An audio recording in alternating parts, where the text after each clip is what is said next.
Philippe Claus, ce matin dans la cour de l'hôtel de ville, juste avant le collège communal, à la fois déterminé et rassurant. Je ne doute pas que ce qui s'est passé hier, les criminologues parlent d'un peu d'un effet réplique. Quand il y a un tremblement de terre, il y a parfois un peu des effets répliques. Je pense que c'est un peu ça qui s'est passé hier. Et notre police est sur le terrain, elle est prête à répondre à cela.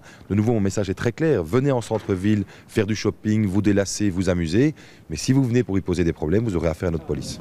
Une fermeté partagée par tout le collège. À la sortie, Else Hamp vise directement les jeunes fauteurs de troubles. Il faut donner un message clair aux jeunes pour qu'ils reprennent leur vie en main, pour qu'ils comprennent qu'ils sont responsables de leurs actions. Et le sentiment d'impunité, c'est inacceptable. Pour la NVA, dans l'opposition à Bruxelles, la ville a mal géré ces événements. Certainement de certains messages que le bourgmestre a donnés, par exemple le message que les commerçants sont responsables pour défendre leur propre propriété.